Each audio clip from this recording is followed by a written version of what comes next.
La chronique astrophysique. Sylvie Vauclair. Le 20 juillet 1969, à 21h56 heure de Houston, 21 juillet à 2h56 du matin heure française, le module lunaire de la mission Apollo 11 atterrissait sur la Lune. On devrait dire allunissait, mais l'usage courant a gardé le mot atterrir pour toutes les planètes. Vous vous souvenez de l'histoire des forums Internet où les gens se gargarisaient de prétendre que tout cela était faux. Ils s'appuyaient sur l'image de Neil Armstrong sur le sol lunaire avec un drapeau qui avait l'air de flotter au vent, alors qu'il n'y a pas de vent sur la Lune. Évidemment, le drapeau ne flottait pas. Il était simplement tenu par une sorte de tringle et il était un petit peu froissé.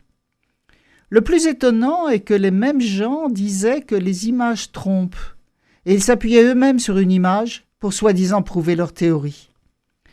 Il est clair que sans la compétition entre les pays et sans la guerre froide, les Américains n'auraient pas précipité ainsi leur mission lunaire. Actuellement, si les Chinois envoient de nouvelles missions sur la Lune, c'est clairement pour prouver leur montée en puissance sur la scène internationale. Cependant, si on prend un peu de recul, on se rend compte que tout cela s'inscrit dans la grande quête de l'humanité à la recherche de ses origines. À l'occasion du 50e anniversaire des premiers pas sur la Lune, des collègues de l'Observatoire de Paris ont eu une idée géniale qu'ils ont appelée « On the Moon Again », de nouveau sur la Lune.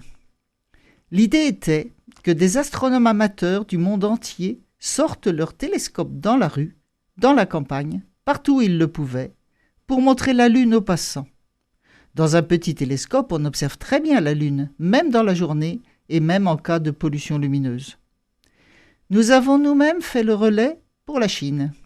C'est allé très vite, grâce au réseau de communication utilisé par les Chinois, WeChat. L'info s'est propagée à la vitesse grand V, et les astronomes amateurs chinois se sont immédiatement motivés. Ils nous ont envoyé des photos. On voit des petits télescopes portables dans des villes, sur des trottoirs, et des mamies radieuses portant leurs petits garçons ou leurs petites filles dans les bras pour qu'ils ou elles puissent mettre l'œil à l'oculaire. On voit des enfants des écoles qui ont écrit des posters avec des photos de Neil Armstrong et de sa trace de pied sur la Lune. Peu leur importe à ces enfants chinois qu'il s'agisse d'un Américain. C'est pour eux l'humanité sur la Lune. Je trouve cela extrêmement important. C'est l'envers du décor. Les gouvernements se battent, mais les gens dans la rue sont tous sur la même longueur d'onde, par-delà les frontières.